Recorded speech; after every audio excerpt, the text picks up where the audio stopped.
through Mayor. Good evening, everyone. Good evening, councillors, staff and those in the gallery, and welcome to tonight, Wednesday 2nd of April 2025 Agenda Forum. I'd just like to begin with our welcome, which is the City of Swan acknowledges the traditional custodians of this region, the Whadjuk people of the Noongar Nation, and their continuing connection to the land, waters and community, and we pay our respects to elders past, present and their descendants. The terms and conditions of entry into this meeting are posted on the entry of the public gallery, and members of the public are advised to read them prior to attending this meeting and to please abide by them. We have all councillors present, with exception of Councillor Catalano, and we have leave of absence from Councillor Dawn and Councillor Zanino. I'll ask if there's any declarations of financial and proximity interest and interest affecting impartiality. If there is, can you please hand that up to the CEO? But I have nil this evening as at this point. And move to part 5, which is petitions, and we have nil petitions for this evening. And part 6, reports and notices of motion. So 6.1, there is nil additional information from officers. And we move to 6.2, which is deputations. So in accordance with the current procedures for public participation at agenda forums, all requests for in-person deputations were required by 6 p.m. on Tuesday, the 1st of April 2025. And all written deputations were to be received by 3 p.m. Tuesday, the 1st of April 2025, and they were circulated with the preliminary agenda on Tuesday evening. We move to 14.3.1. This is the Responsible Authority Report. Proposed place of worship, Lot 9, Number 5, Bennett Street, Caversham, DA 438-24. And we have in-person deputations in support of the officer's recommendation. And the first is Mr. John Burgess from Burgess Design Group. Thank you. Thank you and good evening, Madam Mayor and councillors. Thank you for the opportunity to present to you this evening in relation to this item 14.3.1, which is our proposed place of worship on Lot 9, Number 5 Bennett Street in Caversham. The purpose of my deputation tonight is to seek your support for our proposal and also to thank the city's planners, specifically Laura O'Shea and Phil Russell, for their ongoing collaboration throughout the assessment process. The planners' report is very comprehensive, providing a detailed summary of the assessment. You will have seen we had quite a process with the DRP and made some significant changes to the proposal. It started out as a very aspirational project for the church, looking to provide for long-term growth for the congregation. However, through this process and the feedback we received, we've achieved a good balance for the site. And to give you a little bit of context around that, the congregation is around about 80 as it stands. We're originally seeking 300 persons and have now reduced it to 200. So it was very, very aspirational at the beginning, but still aspirational and will take some time to reach that target. We've carefully considered the location, aspect and integration of the buildings, the parking and the landscape spaces. And cultural heritage has also been a key to our thinking. For instance, the primary entrance and activity occurs at the rear or western end of the buildings. Only the priest enters from the eastern end or the front of the church. This is a little unusual and it did take the DRP some time to get their heads around that. And because the movement in and out of the church and the hall, plus those landscape play spaces occurs at the rear, this is where the universal access parking bays have been located rather than at the front. And I think there's been some queries around the location of the toilets as well, and that's very similar from a cultural perspective about where they are on the site, pretty much hidden away and access from the outside. This also means that most of the gathering before and after the services occurs at the western end, at the rear of the site, away from neighbours. I'm very pleased with the process, the collaboration with the city and the design review panel, because it's resulted in a well-resolved proposal that we believe fits the site and the needs of the church. And I think probably the only other thing I really wanted to quickly touch on was the traffic. There has been some reporting, and as I say, the officer's report is very comprehensive, but the reduction from 300 to 200 was a significant reduction then also in the traffic. And originally we were proposing 4 persons per car rather than the standard 2, and we've adjusted that as well. And we noted that the figures that we used from 2020 as a comparison, and we were still below the thresholds, have now been increased with the city's own counts for 2022. So we're even lower as an impact than previous. So all fits within the existing thresholds. Thank you very much, Mr Burgess. Did you have very much? No, I'm just winding up. Thank you, Madam Mayor. So yeah, once again, my thanks to the city's planners. We're pleased they've recommended for conditional approval of our proposal, and we now seek the council's support for our place of worship. Thank you.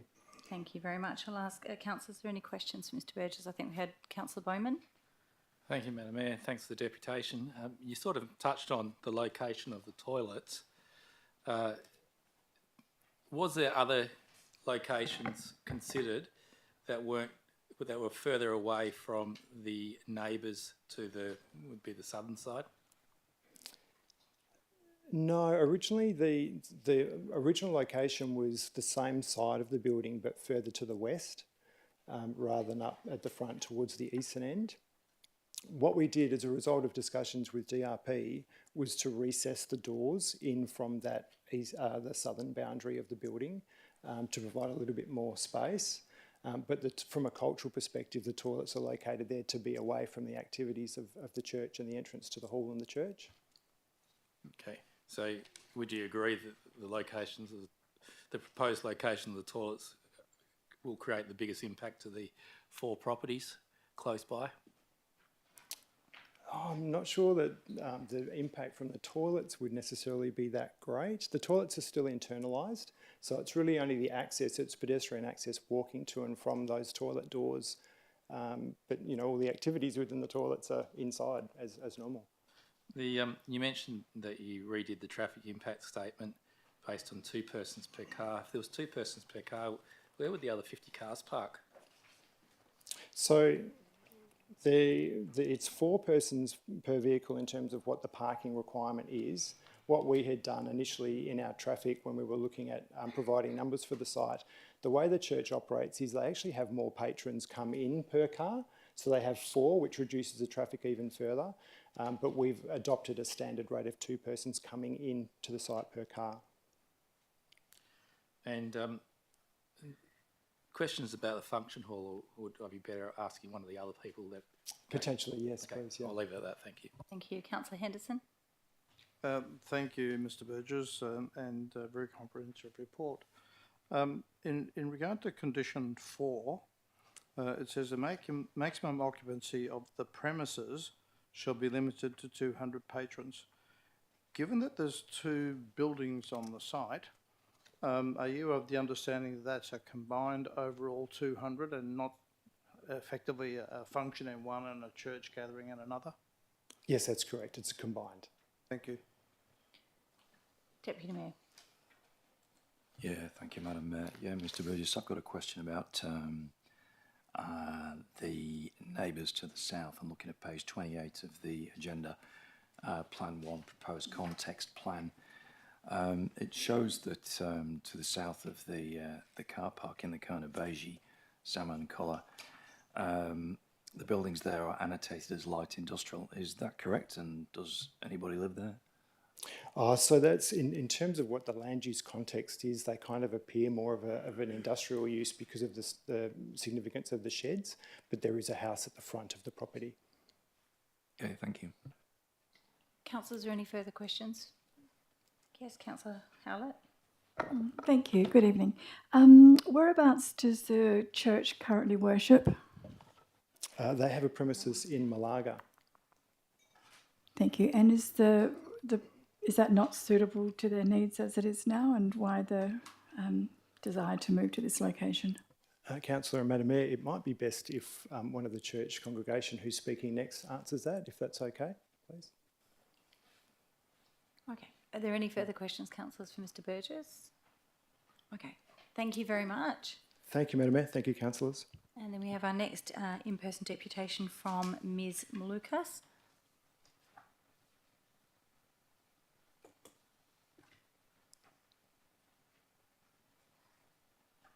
Thank you, and you have 3 minutes. Good afternoon, everyone. I'm very excited to be amongst you to give my personal statement regarding our church and our also future church here. We're trying to accomplish with your help, of course. My name is Yemi Mulukasa. I am one of the parish member in the Ethiopian Orthodox Church. Tonight, I come forward to tell you the statement from my heart. This project really means a lot to us. It's deeply rooted in our heart. The overall idea of this church is to reach out to community, to share love, and sharing our wonderful and beyond unseen culture to the city of Swan. I personally think our culture is one of the wonders of the world, and city of Swan will have a first hand on experiencing that.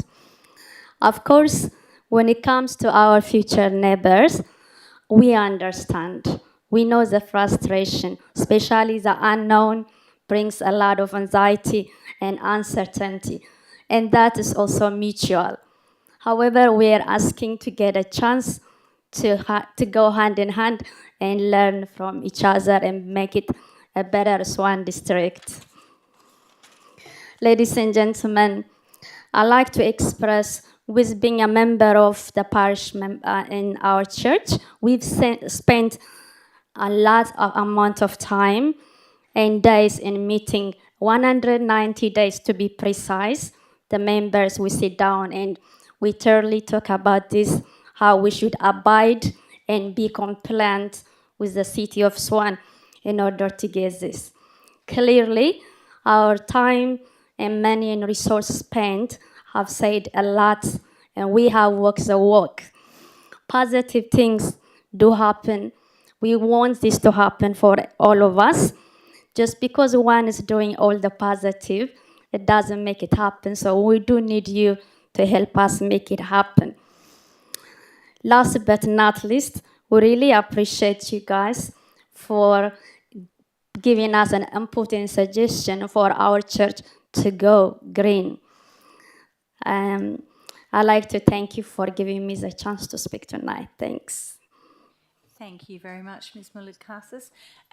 Questions, if you just want to stay there, and then I'm not sure where the question will go yet. Councillor Bowman. Thank you, Madam Mayor.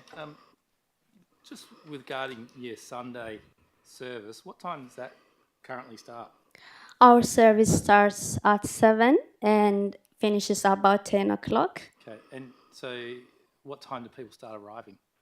People start arriving about 8 o'clock and 9.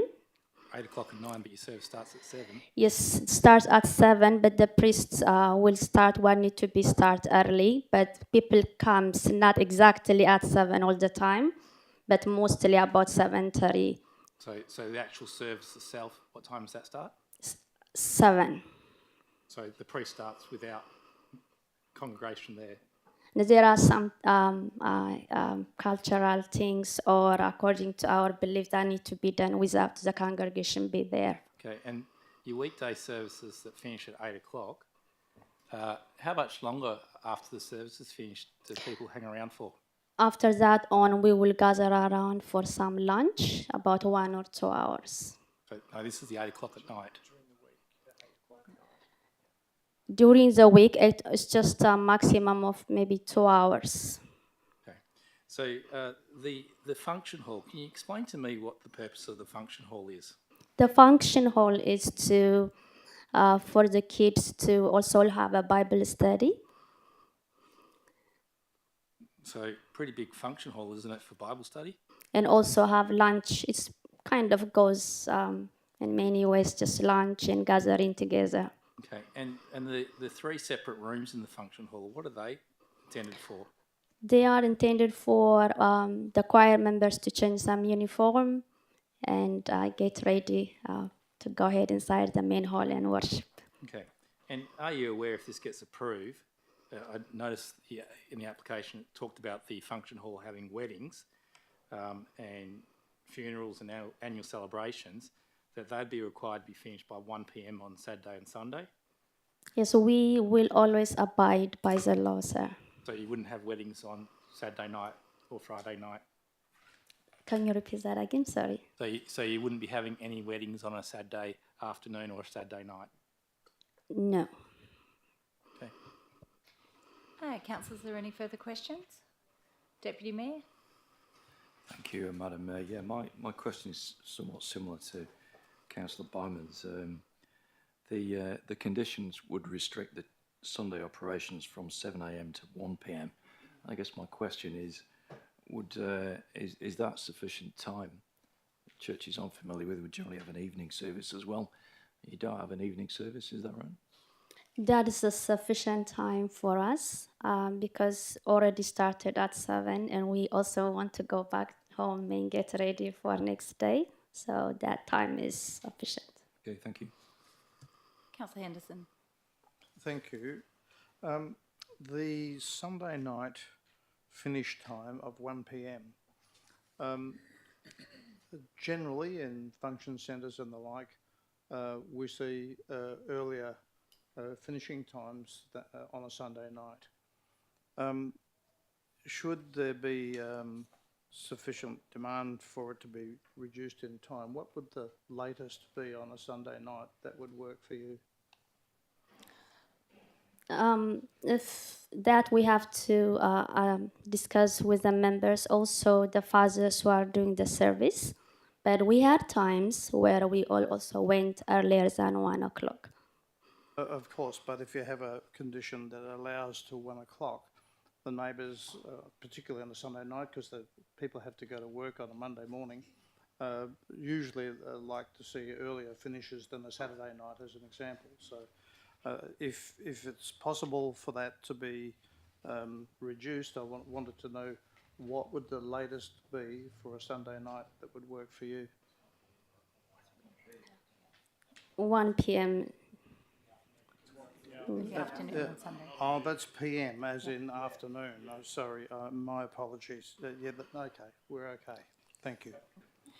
Councillors, are there any further questions? Yes. Councillor Hallett? Thank you for your deputation. So it was answered earlier by Mr. Burgess that the congregation currently worships in Malaga. So my question then is that venue no longer suitable to your needs? And secondary to that, the purpose for wanting to move to this location? Absolutely. It doesn't serve us the reason why we need to be there. It's also becoming an industrial area. We see a lot of kids running on the road because of the traffic, and that's why we coming to conclusion that we do need a church, an area where we can secure the kids. Thank you. Two other things. You mentioned coming together for food. Does that mean that you'll be preparing food there? Because I couldn't see a kitchen in that function hall.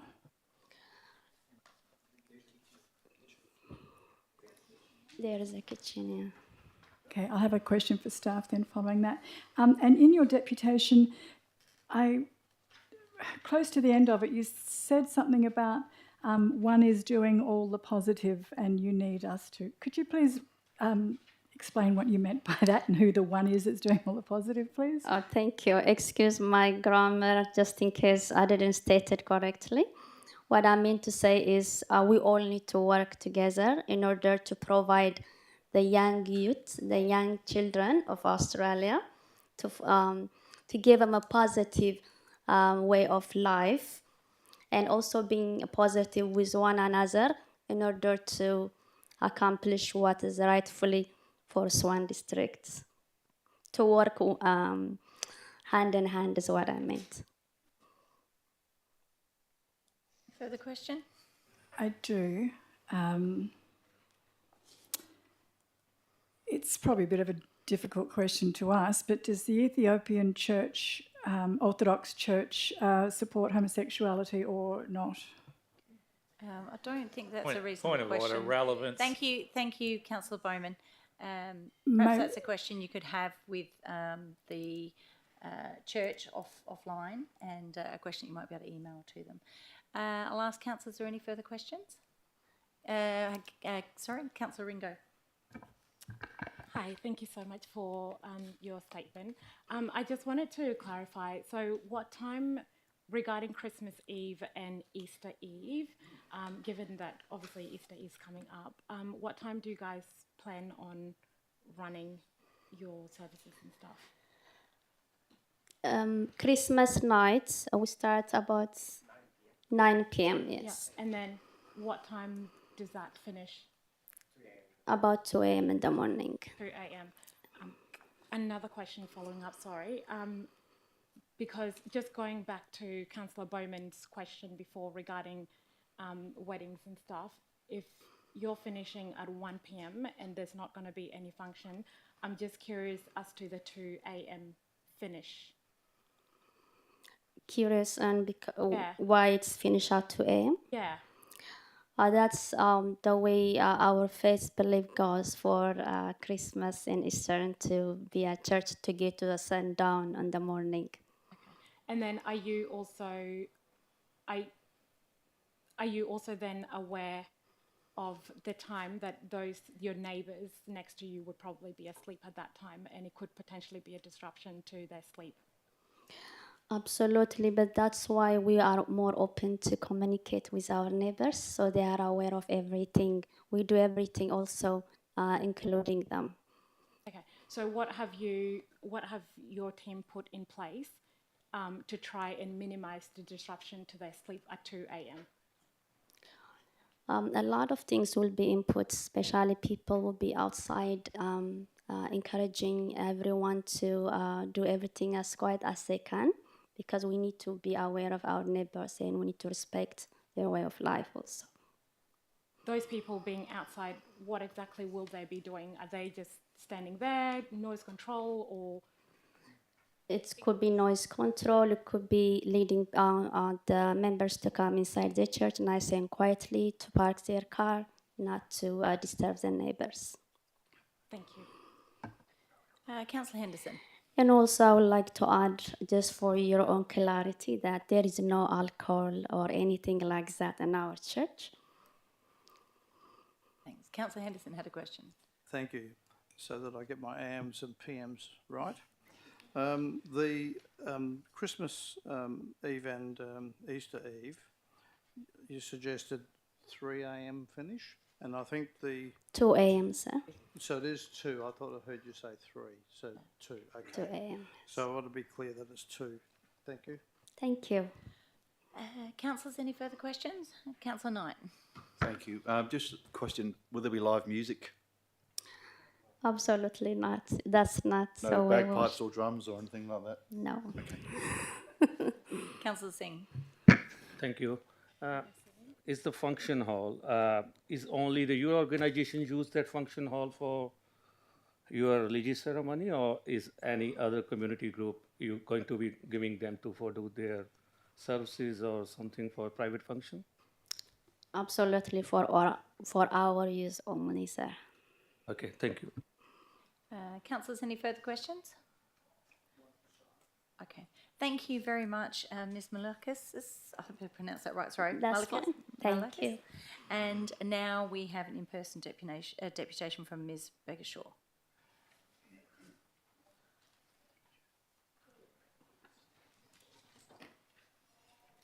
Hello, and you have 3 minutes. Hello, good evening, everyone. My name is Fakir, and I'm here as a youth leader from St. Gabriel Church.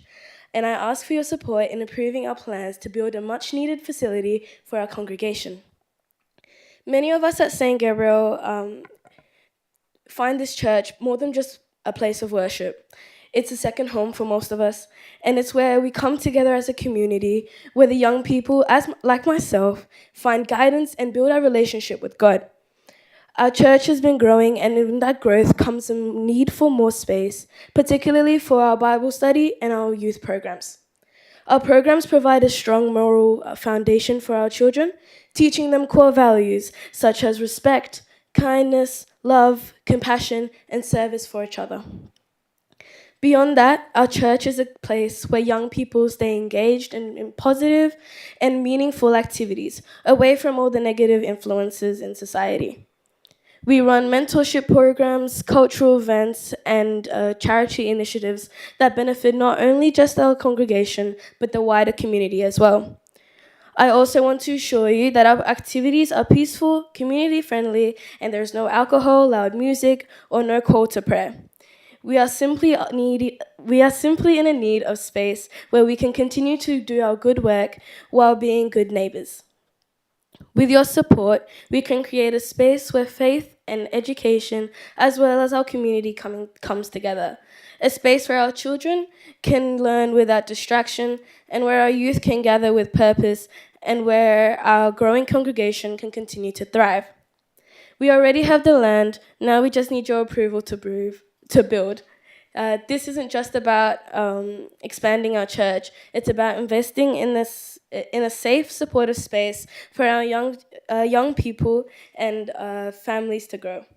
I hope you will support us in making this a reality.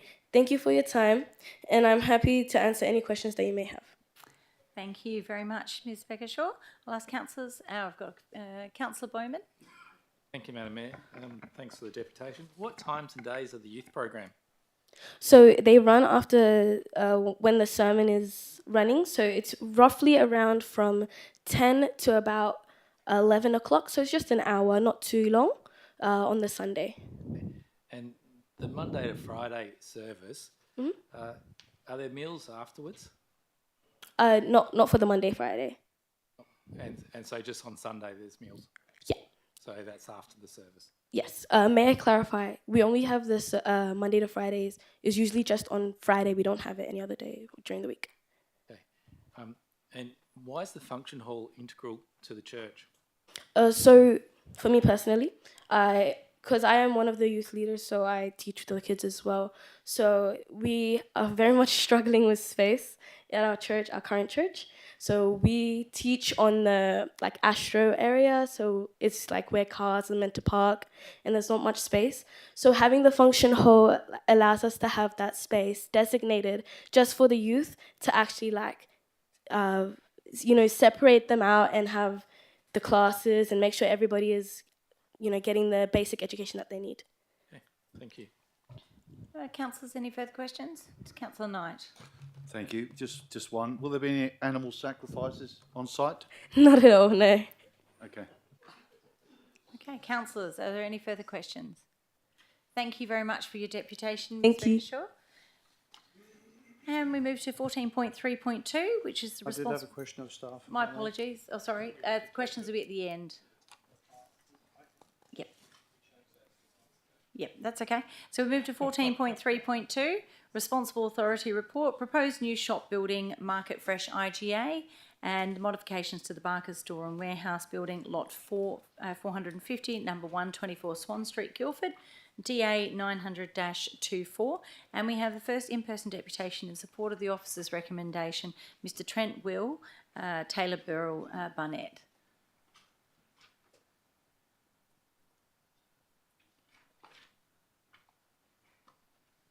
Thank you, Mr Will, and you have 3 minutes. Thank you, Madam Mayor. Trent Will from Taylor Burrell Barnett, the applicant for the application. Also joined tonight by a few of our teams. I've got Cameron Hayes, the project manager, Zach Evangelisti, the architect, and Eddie Cardoso, who's one of the owners, just in case you have any questions for them. Councillors, the vision with this application is to develop a boutique IGA under the IGA Market Fresh brand. We are talking fresh produce, ready-made meals, as well as a small range of daily groceries. The store will showcase local produce as well, so particularly celebrating the Swan Valley that's on the doorstep. The much-loved Copper and Oak liquor store will also remain on the site. With regard to the DA, we're very pleased to see the officer's recommendation for approval. We thank the officers for their collaborative approach over the last 12 months or so, though I would say they've maintained very high expectations for this heritage precinct. I want to briefly touch on 3 items tonight, just the community response to design and the traffic. Firstly, with regard to the community, we know that Guildford is crying out for this type of facility. There is nowhere for local residents in Guildford to buy groceries, and the proposal is fulfilling this need. The support that we, as just applicants and owners, have received from the community has been quite resounding. Our team, and particularly the owners, have been thanked by a number of community members, and I think that level of support is reflected in the submissions that were received on the application. Just in relation to the design, we do appreciate and we actually really value the fact that the Guildford community are passionate about design, and we've taken this very seriously. Our team has sought to really understand and apply the Guildford Mandoon Heritage Policy. I don't have time to go through our architectural approach, but we'll just say the Design Review Panel has supported the application, the Heritage Council has supported the application, and of course the city's officers have assessed the proposal to be consistent with the guidelines. Finally, and just very briefly on traffic, again, we acknowledge that there are existing challenges with Meadow Street, and particularly with the projections in about 10 years' time. However, this traffic situation will occur regardless of the development.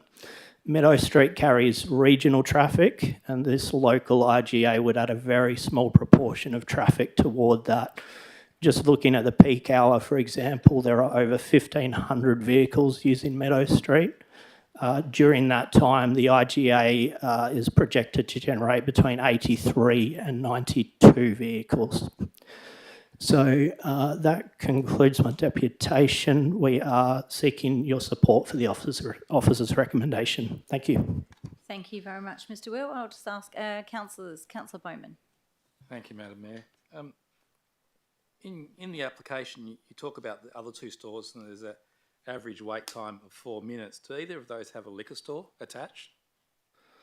Not that I'm aware of, no. Okay. But I would just say the liquor store has been separately assessed in terms of the traffic, and only a small amount of reciprocity applied between the 2 for the purpose of the traffic calculations. Okay, but you agree that it adds to the traffic, a liquor store and an IGA? Of course, yes. Yep. And the liquor store is existing, so we know exactly how much traffic it generates. Yep. I'm just looking at your plans. Where's the one thing that I couldn't find, and maybe I've missed it, where your delivery trucks park? The trucks are around the rear or the eastern side of the property, so they come in via Meadow Street. They go through the car park, and there's a loading bay at the rear, the eastern side of the store. Okay. You see that on page 83? I'm looking at page 84, but 83 will do, Madam Mayor. I can't see any loading bay there, but maybe I'm missing it. Staff got to point that out later. The roundabout. Do you go through that roundabout between 7 a.m. and 8:30 a.m. Monday, Tuesday, Wednesday, Thursday, or Friday? So, are you aware of the traffic already there? Yes. Okay. So you'd be aware that 18 seconds, it takes a lot longer to get through? Yes, on occasion the times presented in the traffic report are, I think, a 95th percentile. So yes, and I came through on my way here today. Yes, it was busy. The traffic we are adding to that is minimal. Further questions, councillors? Deputy Mayor. Yeah, thank you, Madam Mayor. Yeah, my question relates to the bricks that you're planning to use. So, if I'm looking at the attachment that us councillors have been given, which is your application, there's a section called Material Board, and it's called 4.0 Material Selection, Look, Feel, and Aesthetics. So, are you familiar with this section of the document? I can't recall it exactly, but yes. All right, okay. So the question is this: in the document you submitted, you're saying that you're proposing to use a Barrel Blend Bargo face brickwork, which is a kind of a brown coloured brick with grey mortar joints, and this is you're saying is in contrast to the red brick that makes up that is the heritage building. Well, the question is this: in the Guildford heritage area plan, the requirement is for non-uniformly fired red clay bricks with a traditional brickwork bond and cream toned mortar. So the question is, why are we departing from the planning requirement? I will just ask the architect, Zach Evangelisti, to add to this, but I will say that the approach is perhaps slightly different because we do have a red brick heritage building on the site existing. We did not want to replicate the style of that building, and hence the approach with the brickwork colour is slightly different to what the policy sets out. That was in consultation with the city's design review panel as well.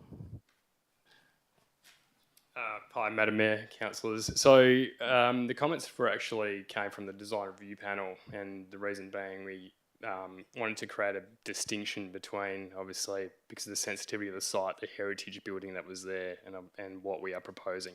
So having the same brick or something very, very similar creates a bit of a blur between the two built forms.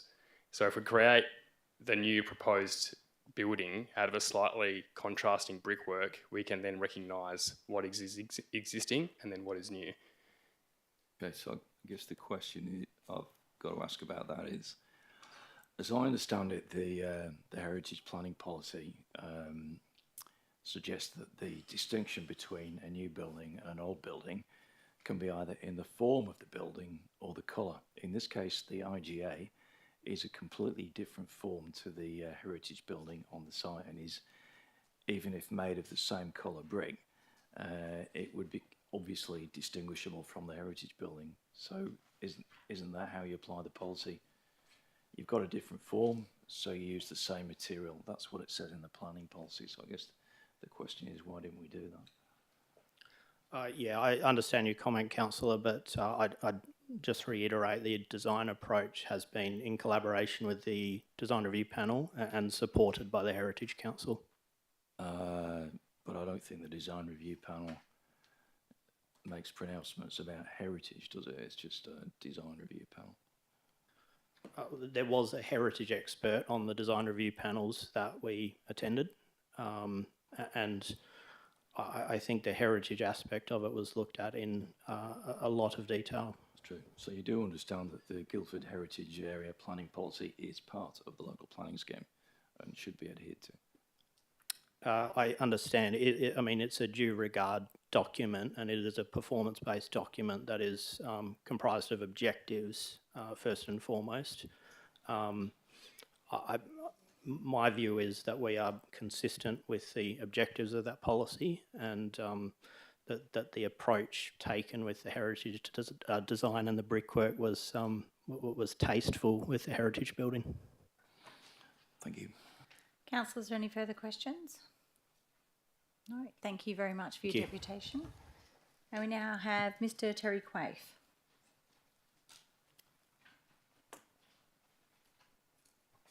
Thank you, Mayor.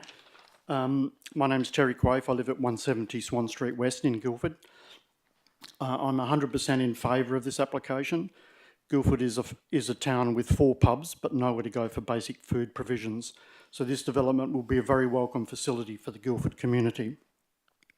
I would like to say that the development application is very comprehensive and professional, as is the design review report carried out for the city. It enables us to imagine how this quality project would fit into the area. The main areas of impact will be parking, traffic and streetscape.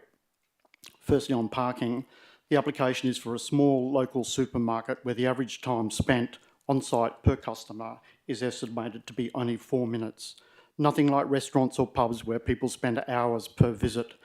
The parking study, which takes account of street parking capacity, in addition to the 22 spots proposed on site, concludes that there will be ample spare capacity available both on weekends and during the week. The so-called technical shortfall is not relevant when such modelling is carried out, and it would be ridiculous to force more bitumen parking area on the proponent, which would not be necessary and would remove some of the amenity of the development. Secondly, on traffic, clearly traffic design will be critical to ensuring that the proposed facilities have minimal impact on the surrounding streets. I live on Swan Street and I go through the Swan Street Meadow Street roundabout every single day, including at peak hour. I've never waited more than a minute or so. The roundabout is significantly impacted by the rail crossing. However, even when traffic is locked in by closed boom gates, common courtesy seems to prevail. I've never seen any issues here, and I don't think the proposed IGA will make any difference at all. The modelling work indicates that waiting times at the roundabout will increase by 6 seconds. This is, of course, insignificant. Lastly, on streetscapes, I'm astounded that the Guildford Association has not applauded this development. It's 2025, but the GA would have us living in 1850 if it could. The main historical buildings are across the road and are perfectly well protected, as they should be. This is a site that has always been a market shop area. There were 2 houses facing Swan Street that were removed years ago. Try as hard as you like, but you can't force Guildford back to colonial times. There is an Italian restaurant next door and modern offices next to that, all the way back to the Padbury buildings. On the site layout itself, the design architects have done a fantastic job ensuring that the development preserves a heritage-listed warehouse and fits calmly into its surrounds. Parking bitumen will cease to spoil the streetscape. The existing warehouse is given pride of place and will really shine. The community space is provided, which is good for meeting and chatting with people. The building architecture is fabulous, not a copy of an old building, which of course it should not be. Thank you very much, Mr. Quay. I've got one line left. One line. Finally, I would like to congratulate the proponent and their team on a truly well-considered and superb application, and hope that the council will welcome this much-needed business to Guildford. Thank you, Matt. Thank you. If you could just wait there, because there might be some questions. Yep, Councillor Bowman. Thank you for that. Do you ever shop at an IGA? I'm not sure of the relevance of that. You leading me into a trap? No. I was going to ask. Ask your question. You mentioned 4 minutes. Do you take 4 minutes when you go to IGA? That's irrelevant. Okay, further question? Okay. If I'm going to buy milk, I'll take less than 4 minutes. If I'm going to buy 20 items, I might take 5 or 6 minutes. That's irrelevant. 4 minutes is an average. Okay. So it's an average. That's how you work out parking. Councillor Bowman, your next question. The roundabout, you said at times you take 1 minute to go through the roundabout. What time of the day would that be? I go through at 5:30 every single afternoon, and I go through some mornings. Okay, and what time would that be in the mornings? I don't think it matters. Okay, if you don't want to answer my questions, that's No, the traffic study has been done with proper traffic information. I go through there. Thank you, Mr. I go Quay. through there every day. Thank you. Councillors, no further questions. And to our next deputation, we have, we accepted written deputations not in support of the officer's recommendation from Mr. Rob Stone and from Ms. Claire Scanlon for the Guildford Association. I'll just ask if someone can just turn that microphone off for a minute. Thank you. We move to 14.3.3, which is consideration of the submissions, proposed amendments number 195 to local planning scheme number 17. Madam Mayor, question. Can we do questions for staff? Or does that come later? Right at the end, where we always have it in 6.3. Thank you. So again, 14.3.3, considerations of submissions, proposed amendment number 195 to local planning scheme number 17 to rezone lot 912 Midland Road, Bushmead, from unzoned to special use zone number 14, which is the LPS 17195. And we have in-person deputations in support of the officer's recommendation. Mr. Paul Gazzoni, Senior Development Manager of Development WA. Hello, and you have 3 minutes. Thanks, Mayor and Council, for the opportunity to make a deputation. Hi, I'm Paul Gazzone, Senior Development Manager for Development WA. I'm joined by my colleague Jacob O'Reilly and our planning consultant, Justin Page from Element, just in the event of any questions I can't answer. Look, Development WA, we're the landowner of lot 912 Midland Road in Bushmead, the subject of this TPS Amendment 195. We welcome the City Officer's recommendation to support the amendment, and we accept the proposed modifications to the scheme text that have been proposed in the agenda report. Development WA acknowledges the range of important considerations that have come out through the public advertising period and also through the submissions through the referral authorities. This valuable feedback has reinforced part of our own consultation that we have undertaken previously, and important considerations on the environmental values of the site, traffic impacts, residential densities, and the proposed primary school by the Department of Education.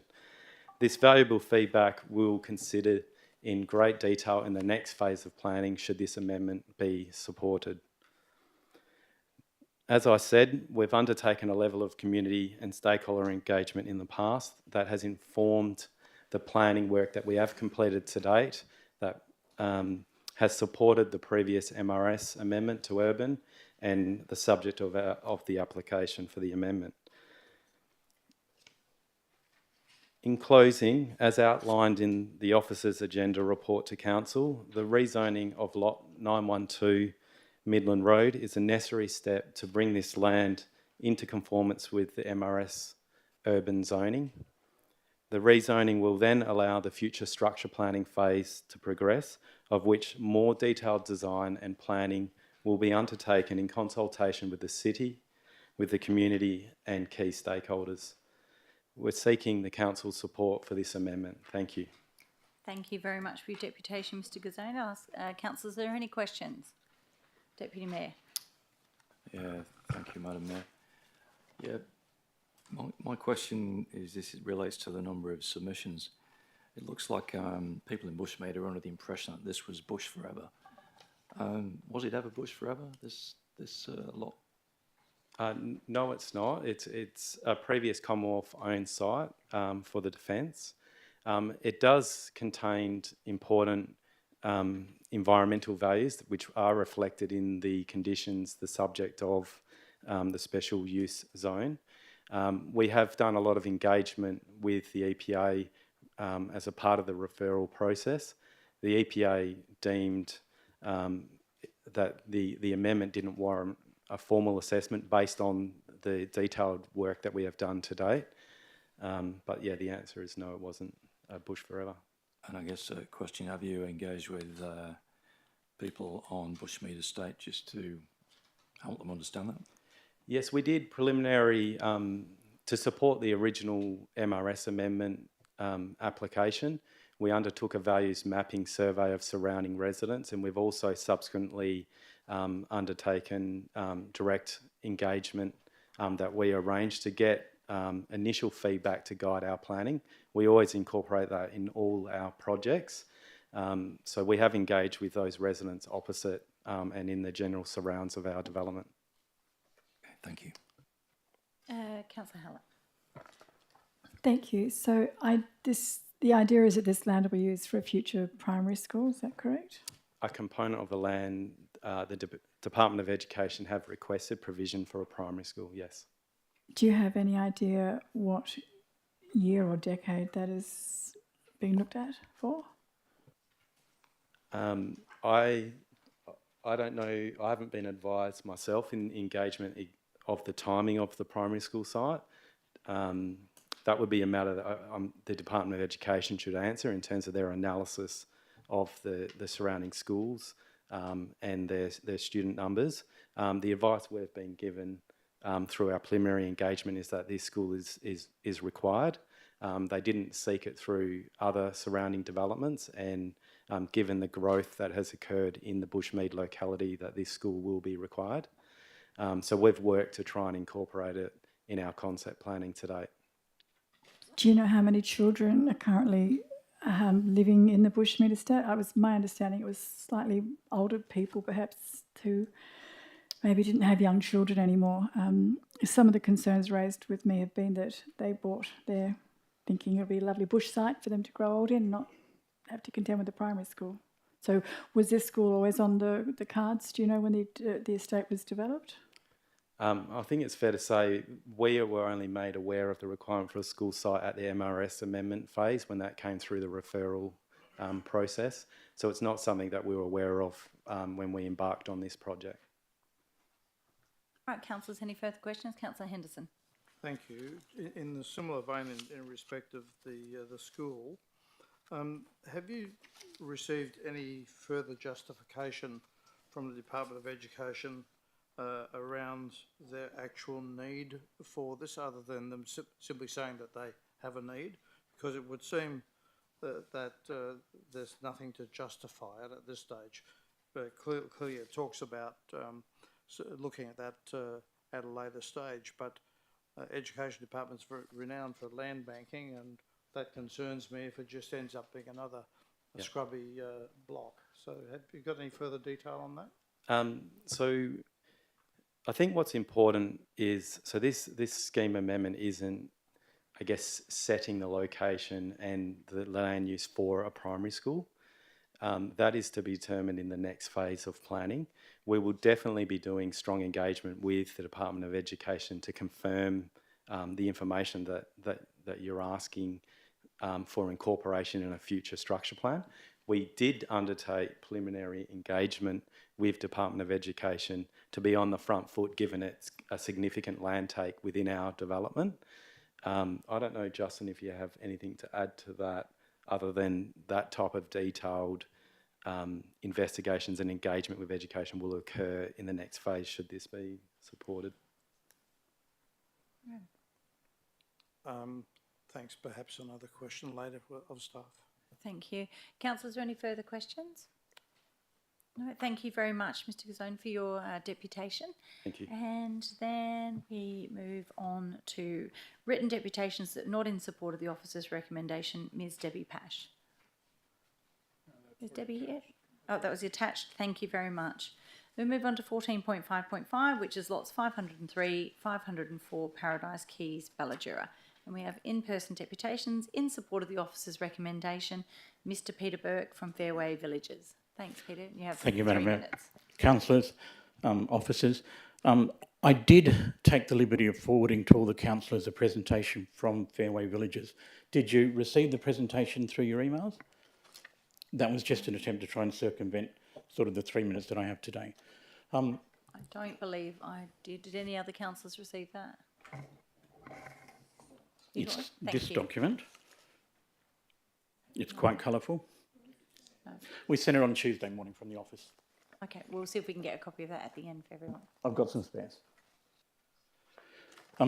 We at Fairway Villages has been working in the Perth market for over 10 years. We did a development in College Park, which are 84 homes on 3 hectares, with a community centre to engage with the problems that we're having in Western Australia and Perth in terms of how the aged are able to take advantage of where they should be living, downsizing, and indeed age in place.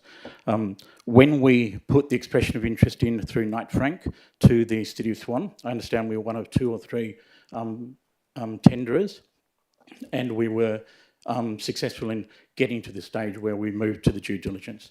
The due diligence took into account 2 phases. One, the suitability of us being able to develop the north and south of Paradise Keys and Ballajura.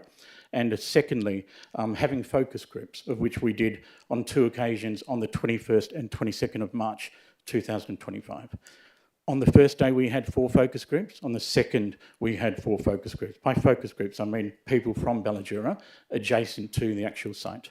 Of those 8 attendees, we then reported back to the City of Swan that 5 of them had had their answers successfully answered, questions, queries successfully answered. 2 of them put offers to purchase blocks of land in Ballajura, and 1 of them was looking for a job. So all of those we addressed in the submissions that we then looked at again. In terms of how we address the submissions, and understanding that 6% of the aged population in Western Australia and Perth require that either lower or higher aged care. That is the dementia, the infirmities, which is what we look at going forward, 6%. The rest can age in place. And we have doctor surgeries in Nangara, and it was delightful to see some of the officers out there to visit us during their due diligence. We successfully addressed the following concerns very quickly. Double-storey homes, we've eliminated them from the site. We looked closely at the Vulcan scale and decided that the only place to put the RAC, the Retirement Aged Care Centre, was against Alexandra Drive at 3 stories, which was what we were told to do to make sure that we filled that separate need for the advanced care. Secondly, we looked at the traffic and had commissioned a traffic report during our due diligence that shows it's the least used traffic within, as in we have the lowest movements within this sector, given that we've got aged accommodation or aged people. The other things that we looked at in terms of tree retention and the overlooking of Paradise Keys were also addressed satisfactorily. Thank you very much. Questions? Could I ask if he gets an extension if he's got? Did you have much more left? About 30 seconds. Is there any objection, councillors?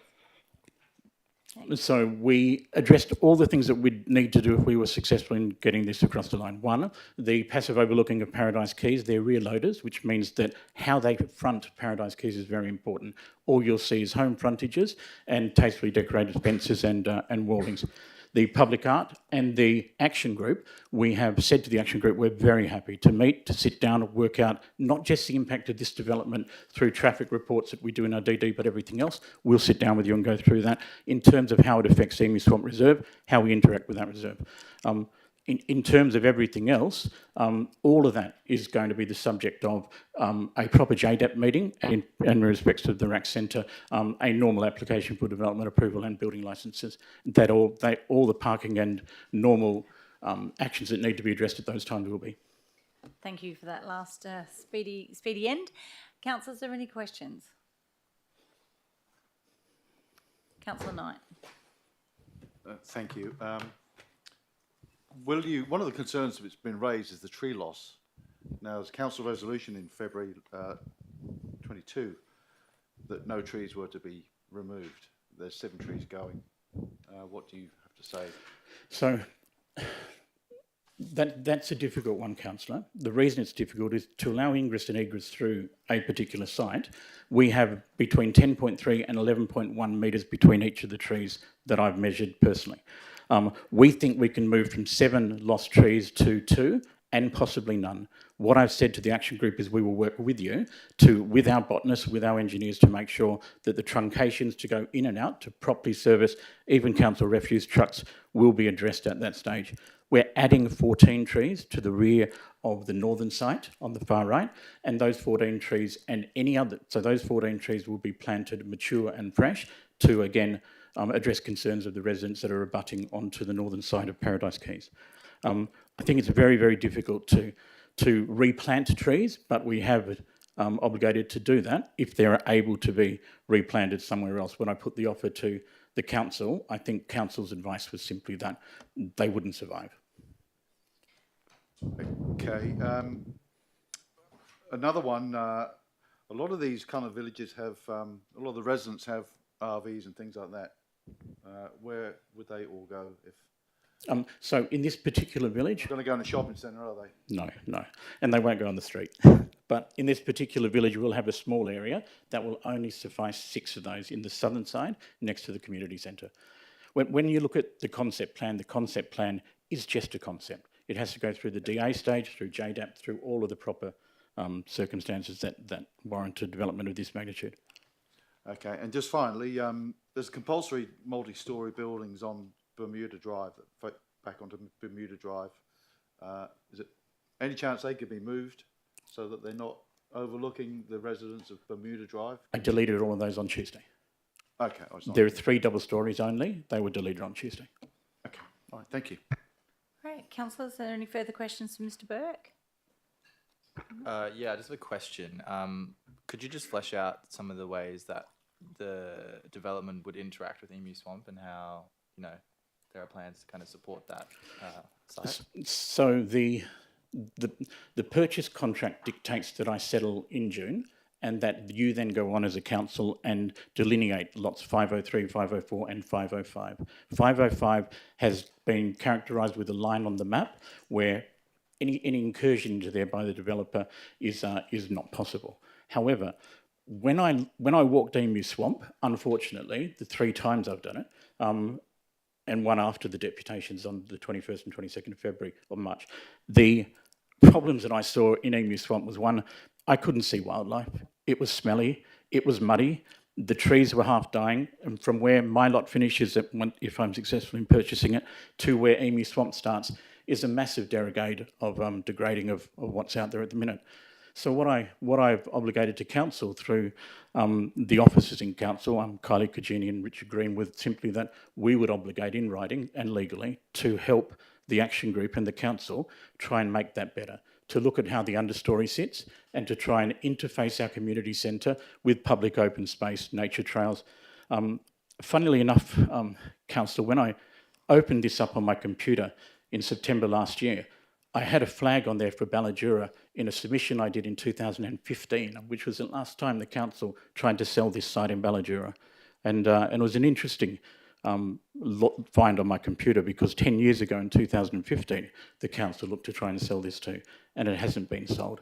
And what I'm trying to do is try and collaborate with the residents, which seems to be going very well, and collaborate with the council officers to make sure that as Emu Swamp needs to be developed better, I'm very happy to be part of that, because it will aid my sales, it will aid what we do, and it will aid interaction with Swan, with the Emu Swamp Reserve, because I think once that happens, you'll start to see it start to regenerate. Okay. Councillors, any further questions for Mr Burke? Right, thank you very much for your deputation. Thank you, Councillor. Thank you, Madam Mayor. And we have our last in-person deputation, Ms Prestiani.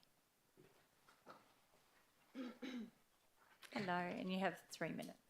Good evening, Madam Mayor and councillors. My name is Annette Prestiani. Thank you for the opportunity to talk about the proposed development of land abutting Emu Swamp Reserve. I live in an adjacent suburb and have 2 elderly parents that urgently need a place to downsize and look into the future, further aged care as they grow frail in their old age. I believe villages and plans like this will become increasingly important, not just for Ballajura, but in the Perth and West Australian region.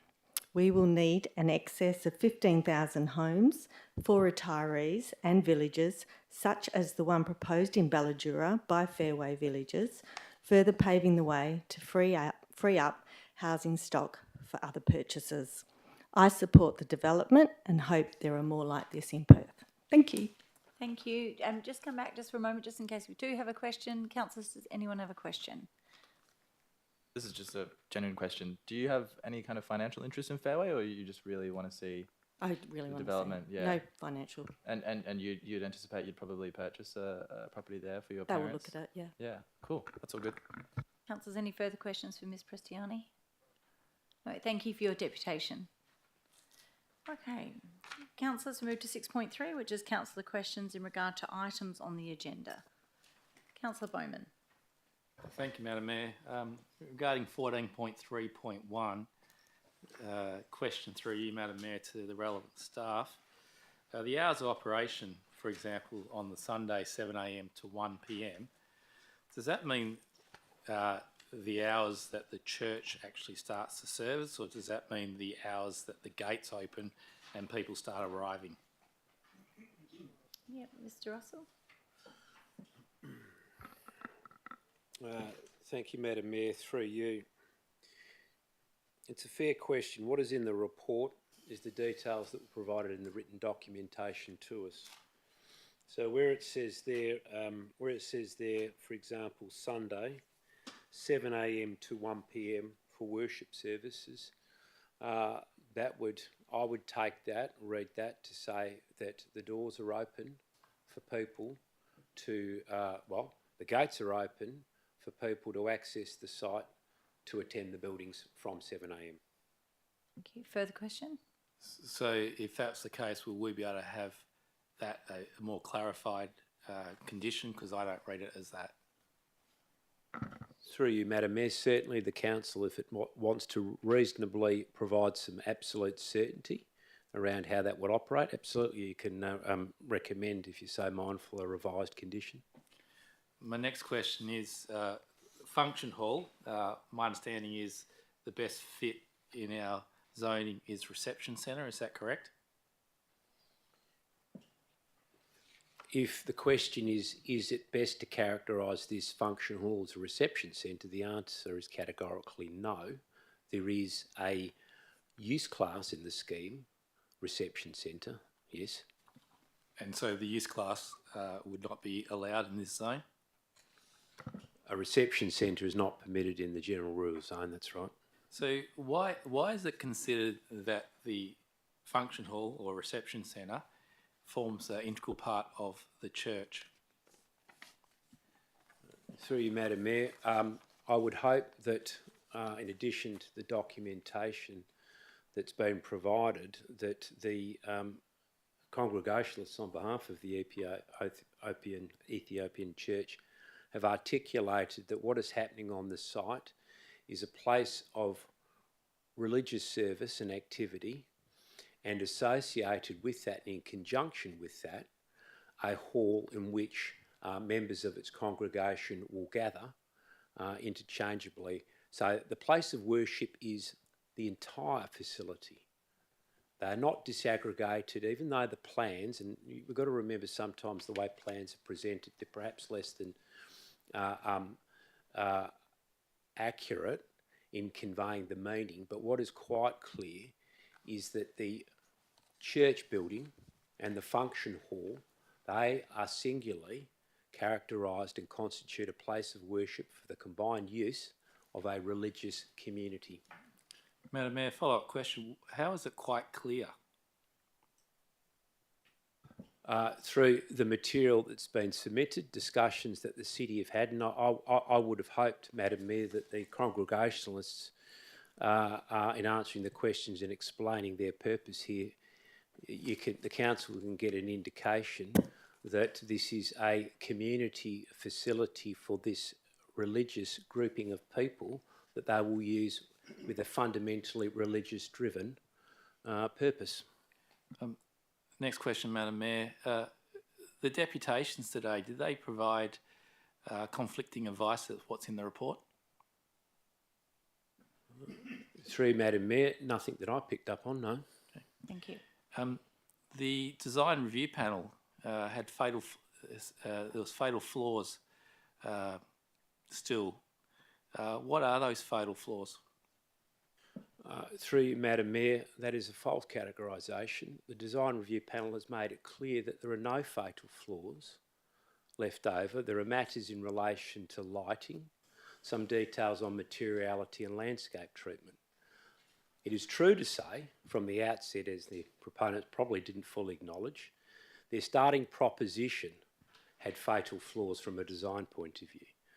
They have probably taken the longest of any proponent through a design review panel process of 4 iterations to get their design correct.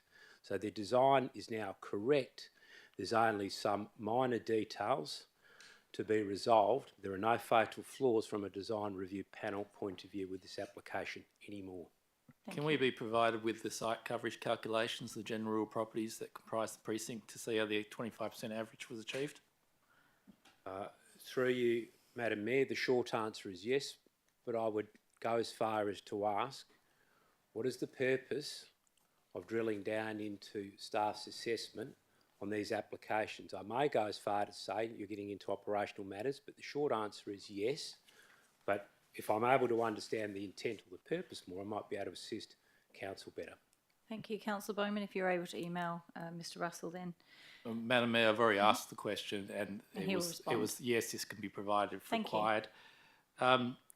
Moving on to item 14.3.2, am I right that in the officer's response to my question that when they were looked at the roundabout, that it was only done at peak times and not morning times? Through Madam Mayor, that is correct. The assessment, as per the standard practice, is to look at the peak period of traffic generation for the IGA, and those are evening peak times, not morning peak times. The Same item, Madam Mayor, through you. I understand that the city did its own occupancy survey. Do we often do that? Mr van der Linden. Madam Chair, Phil will provide more detail on that, but essentially we don't do it often, but we do it when it's necessary. In this instance, we had to do that to verify the use of parking or the availability of parking in the area, and we also verified the traffic generation in the area through a traffic count, and to verify the detail that was provided by the applicants.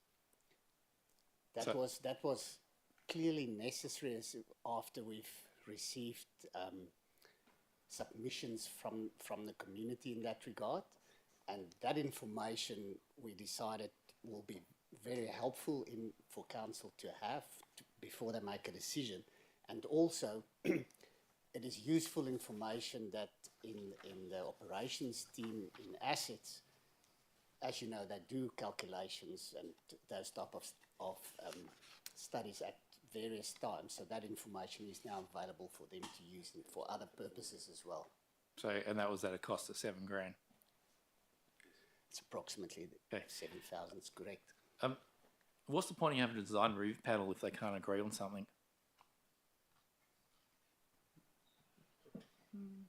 Sorry, Matt, if this is a question in relation to the, I think it's a question in relation to the canopies. Yeah, no, the report indicates there, the design review panel was split as to whether the canopies were the right fit for this locality. And in the end, as is detailed in the report, the panel chose not to make a recommendation to the applicant as to what would be the better outcome, but to leave that at the discretion of the applicant. Thank you. My final question on this item, recommendation number 20 or condition number 20. Can staff just explain that one to me? Am I correct that it's a left in, left out entry, and therefore there requires the queuing of vehicles? Mr. Russell? Thank you, Madam Mayor. Condition 20, which says prior to commencement of operation, the applicant orders to install to the satisfaction of the City of Swan a storage lane within the Meadow Street Road carriageway to accommodate the queuing of vehicles turning right into the Meadow Street crossover. So when we've got northbound traffic, we don't have the traffic queued up behind right turning vehicles across into the site crossover. And how many vehicles will be able to queue?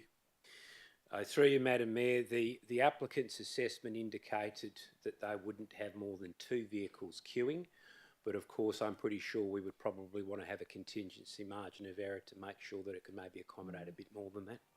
And to actually accommodate that in the Meadow Street road carriageway, do we lose any parking that's currently there now? Don't believe so, Madam Mayor. I think we could accommodate it without any loss of parking. So if we can just get confirmation that it is, please. Thank you. All right, councillors, any further questions for staff? Councillor Henderson. Thank you. Starting off at 14.3.1, and just to note, Madam Mayor, the applicants have left, and so therefore I believe having questions at the end of all of this isn't beneficial to the applicants. On page 12 of our agenda, at condition number 4, it refers to maximum occupancy of the premises. Now, given that there's a church and that there's a function or whatever centre beside it, does premises individually accommodate each building, or is it the overall site? So I'm concerned that we need to perhaps, instead of saying premises, to say on lot whatever it is. Could I have a response on that, please? Mr. Russell? Thank you, Madam Mayor. Look, it's similar to the question I think Councillor Bowman articulated. If the council wants to make these conditions clearer in its own mind to its own satisfaction, it's entirely appropriate and possible to do that, yes. Okay, so is staff satisfied that premises fulfills the requirements of 200 patrons overall on the site. Mr Russell?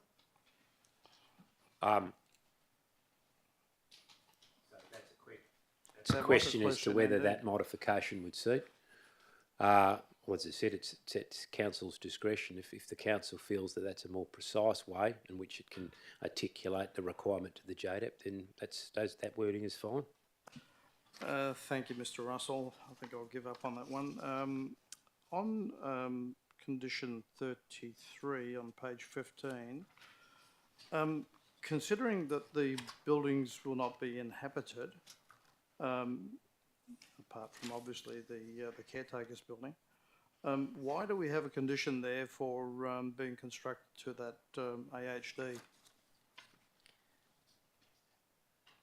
Through you, Madam Mayor, as you could probably appreciate, it's proximate to the Bennett Brook, and certain types of buildings that may have people will be utilised for certain periods.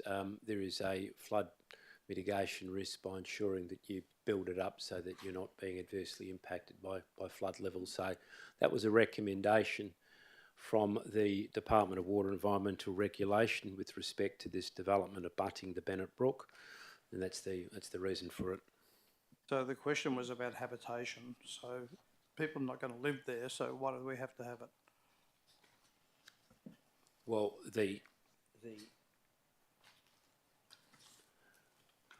well, if the question is habitable floor level, that's the way the condition's been expressed, but the recommendation applied whether people are living there or not, that certain types of uses you would have a finished floor level to mitigate against flood impact. Okay, thank you. Another question, if I may, on 1433. In regard to page 95, under Department of Education on referrals, it says no objection from the staff noting that primary school was required to accommodate in future demand for the additional dwellings. Did staff actually receive any foundation for the claim from Department of Education that they may need this in the future? Through you, Madam Mayor, if you mean if we've got any detailed calculations or basis for the Department of Education arriving at the view that they need a school, the answer is no.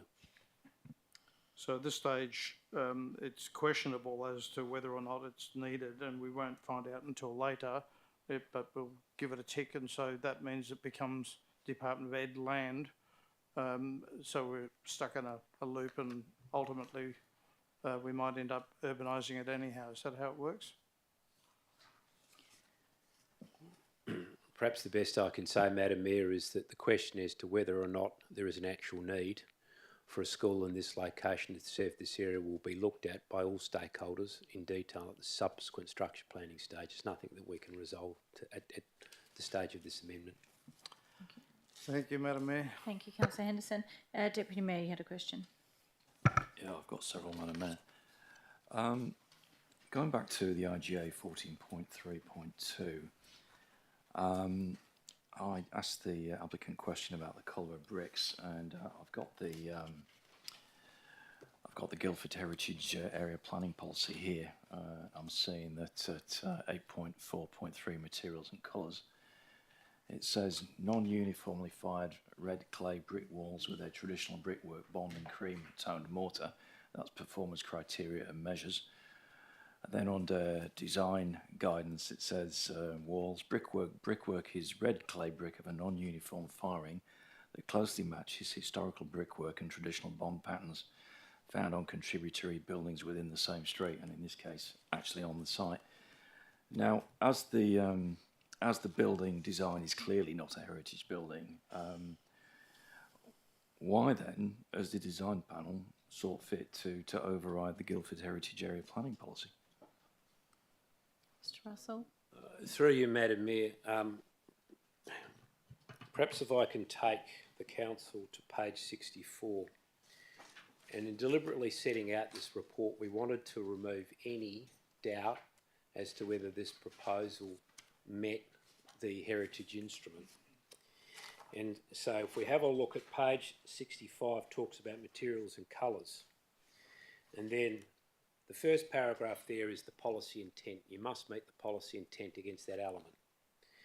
You may meet the policy intent by complying with the measures, or alternatively, you may meet the policy intent by complying with the performance criteria. Now, if you look on page 21, as the Deputy Mayor has correctly read out, he's read out criterion B, non-uniformly fired red clay brick walls with a traditional brickwork bond and cream toned mortar. Okay, that's on page 64. Now, if I take you to E, okay, it says, where contemporary materials are proposed, they shall maintain the proportions, textures and details of the surrounding contributory places and be sympathetic to the surrounding character precinct context. Okay? Now, the report goes on to articulate what does sympathetic mean, and sympathetic is defined within the policy, and I've provided the definition there. And importantly, Madam Mayor, it says, by sympathetic, the policy means a design outcome that respects the context, and this is the kicker. Whilst it will not be the same as historic neighbours, nor will it intrude on their presence in the streetscape, it will be of similar or lesser scale. Now, what is fatal to being sympathetic in the heritage context is a massive building that has no relationship to the spatial massing of any other buildings in the context, i.e. the street. So it is true to say here that the Bowral brown brick, which has been observed in submissions as being not quite a red colour, if we can look at it, although what I have sort of found in practical experience over the years, back in the day we would often insist on a live sample of a brick to see exactly what its patina and colour was, rather than necessarily a photo montage. But it's true to say it appears to be browner and not a classic red brick. But that does not mean that you fall foul of E, is the brick material sympathetic? And what the report has said is that the brick material proposed is sympathetic to the other brick buildings within the context of this precinct, and it's named all of those. So it's true that it's not exactly the same. If you had a red clay brick, there would be absolutely no argument beyond fact that it meets the measure and the policy. But it doesn't mean because you're not red clay brick, i.e. your Bowral brown, Balgo, whatever the brick type was, it doesn't mean you don't comply with the policy.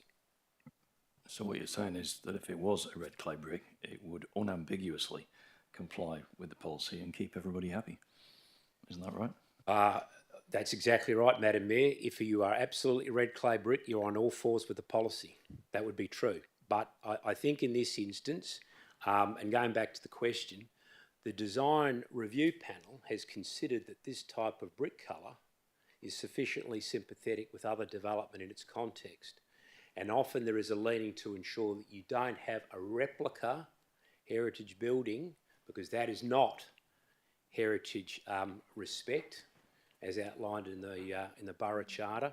You've got something that looks like it belongs in the context, but it is not a facsimile of an older building, and that's what the applicants have endeavoured to achieve.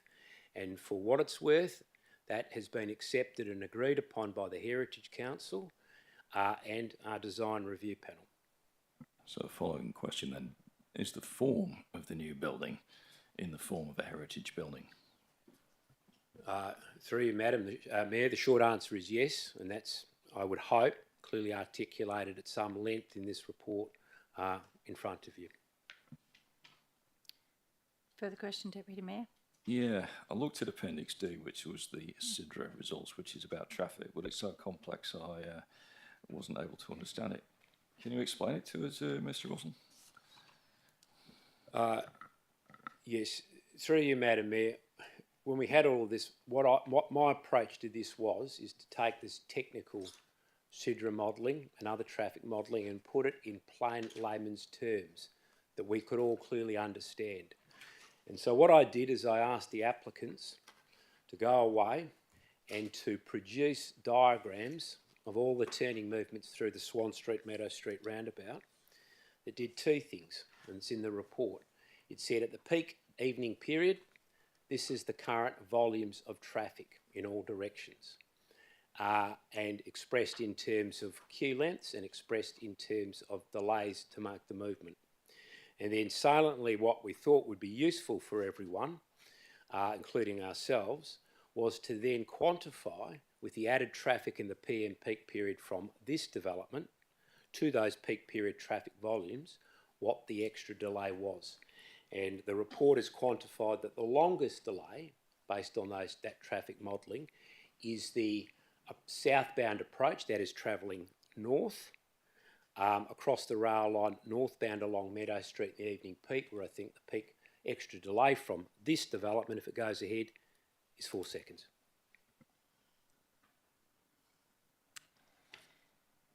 Further question? Yeah, when we counted up the submissions from Guildford, did we separately count South Guildford from Guildford?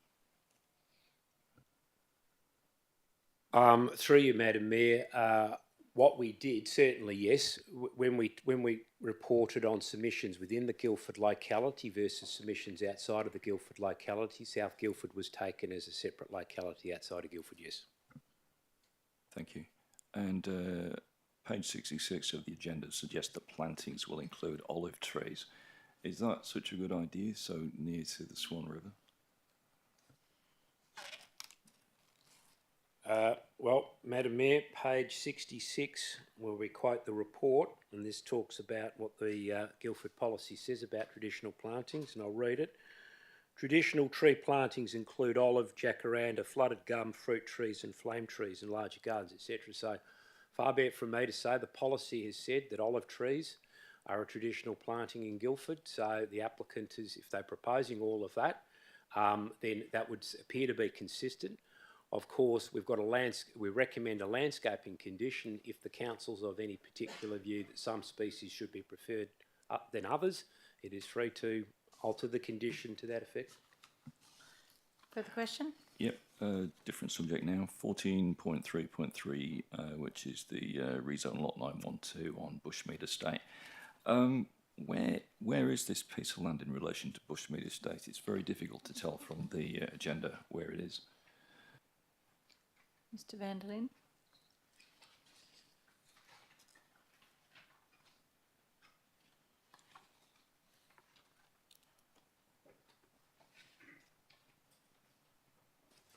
Sorry, Madam Mayor, I just want to get a map. Mm-hmm. There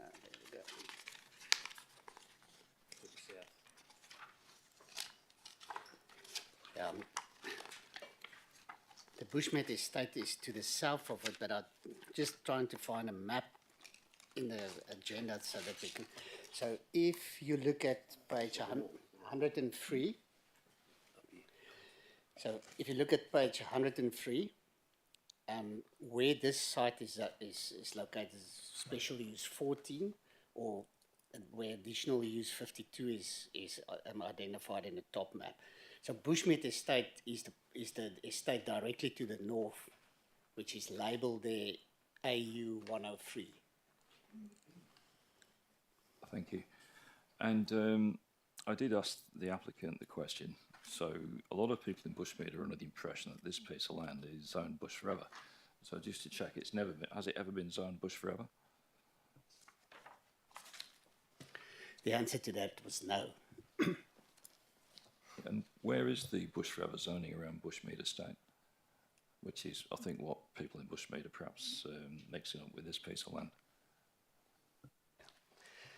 Madam Mayor, through you again on page 103, the area on the map on the top, so it's showing the existing zoning. The dark green there that is identified as parks and recreation, that is the bush forever part of the site. Okay, yeah, thanks. I think that's. I think it might have been easier to have a bigger map in here showing where Bushmead Estate is in relation to this. And could we get the proposed amendment loaded into Docs on Tap so we can look at it? Thanks, because I think we've just got a part of it here.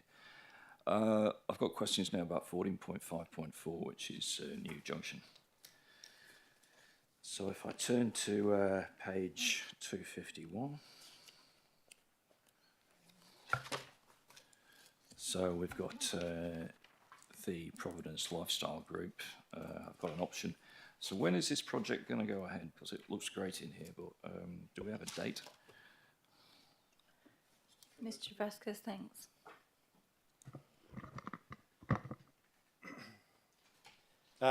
Through the chair, so what's reported on was the situation as of for the financial year 23-24. So as reported in there, that exclusivity period for that project has now expired. So it's up to another proposal to be brought forward before there's any certainty around that project. All right, so this is not going ahead then?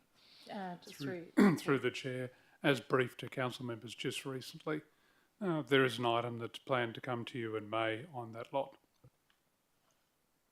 All right, I guess we'll have to wait till May, but this one's not going ahead.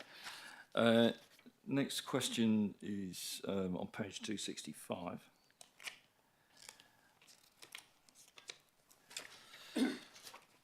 So it says at the bottom there that the profit and loss from comprehensive income is, my reading of this, is minus $126,654.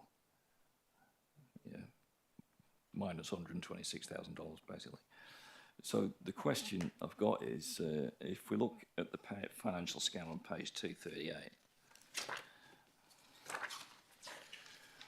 which is, I think, supposed to be a nice sort of high-level view of it, it says operating revenue earned this reporting period is $1.28 million. But that's operating revenue. Surely what's important to report is the P&L, which is minus $126,000. Why does the minus $126,000 not feature in this high-level view? Mr. Travascus. Through the chair, so what's reported in the highlights is the operating revenue and the operating expenditure. The net loss on the comprehensive income obviously includes depreciation, so it's not necessarily the cash loss for the city. All right. And Swan Valley Fresh, on page 249, it says settlement will occur within 6 months of the subdivision. So when do we forecast the subdivision occurring? Has that happened? Thank you. Is that on? Sorry. Through the chair, full settlement will be on the 10th of April. 10th of April. That's good to get some good news. And the construction work that's going on in the vicinity, who's doing that? Is that the city? Thank you. Yes, that's the city. Thanks, and that's to do with drains and roads, is it? Yes, that's correct. Thank you. And I've got a question about Councillor Bowman's FOGO motion.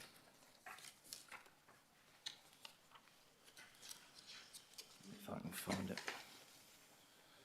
So we've been told we're having an operational pause. So when we got the information about the operational pause, we didn't get any information and about why that was happening, what the report from the community was, and why we suddenly got cold feet. So wouldn't we be better off doing this first, getting a report, and then changing direction instead of stopping? Mr. CEO. And then starting again? Thank you. And yes, Councillor Johnson, you and many of the other councillors have been sending for the last couple of weeks significant amount of emails to the city about issues to do with the rollout of the FOGO program. In many cases looking for changes or amendments to it and bringing to attention people's issues with it. We're on the cusp of rolling out another 1,200 dwellings into that. So we're council to be of a mind to change direction, and that's up to what council will do. Then having further properties rolled out makes it harder for us to change direction. So as the program is intended to go over 3 years, it is easier at this stage to do administrative and operational pause, allow council to consider whether it wants this notice of motion or not, and if it does, then to receive a report back. But I do reiterate is that you and many others, or certainly I know many others, have been sending us emails for weeks now on the issue. And as I referred to in the email yesterday, we've also seen the community perceptions results, which speak heavily to this issue. So that's why we're doing an operational pause. We'll take whatever guidance Council resolve next week, and then we will move forward. Further Okay, thank you. question? Is it Councillor Howlett? Thank you, Madam Mayor. My question is to staff and it relates to item 14.3.1. Is there any requirement for food preparation if it's going to be shared in a group gathering for the kitchen to meet any food standards? Mr Russell? Through you, Madam Mayor, I need to take this on notice to see whether the food premises relates to a commercial food premises, as opposed to one where it's a, I suppose, internally community-based arrangement. So I don't want to speak out of turn. I would need to check. I'll take that on notice. Thank you. Further question? Yes, please. This is on item 14.3.2. In the Guildford Association's written deputation, they talk about a zebra crossing shown in the renders in the development application. I personally didn't see that, but that's not to say that it's not been seen in a drawing. The question is there a consideration to put a pedestrian crossing? Thank you, Madam Mayor. The application can't purport to indicate a zebra crossing. I'm not denying that may well be in some of these documents. It is not part of this application. A zebra crossing would be the domain of the city, possibly in conjunction with other authorities, so it's not proposed as part of this note. Further question? Yep, on a confidential item, thanks. Councillors, we have a confidential item for discussion. Is there anyone else that has a question before we go? Thank you, Councillor Miles. Just a question on 14.5.5. For staff, are the ward councillors going to be looped into the working group for the plans? I don't know who needs to answer that one. Mr Travascos, if you can. Through the Chair, the specifics of the working group haven't been determined yet, but that'll be part of the discussion moving forward. Yeah. Further question? Councillors, are there any other questions for staff on any of the items on the agenda before we go behind closed doors? No? Thank you very much to those in the gallery. You're welcome to wait if you'd like to wait for the end of the meeting. If not, thank you very much for coming in this evening and a safe trip home. Councillors will just wait for the gallery to empty and then we'll go behind closed doors for those watching at home.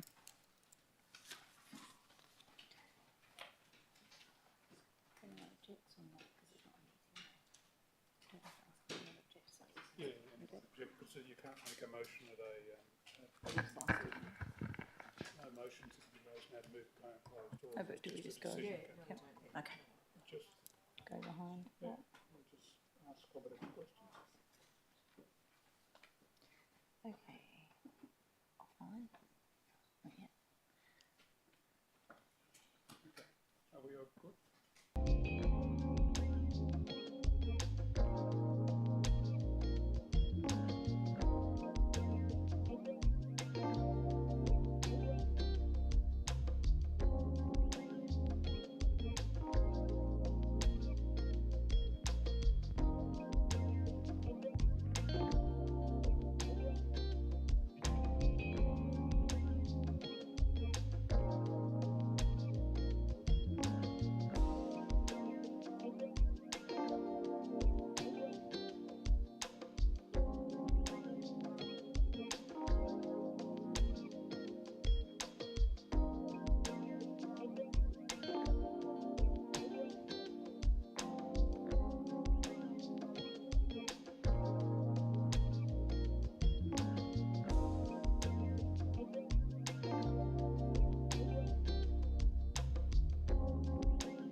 so just give us 1 minute to come back online.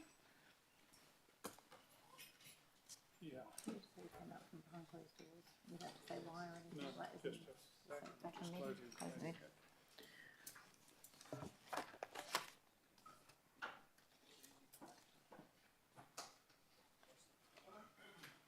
Good. And we're back online for those watching online. And we've come to the conclusion of the end of the agenda forum tonight, which was Wednesday, 2nd April 2025, and I'll now close the meeting at 7:43. Thank you.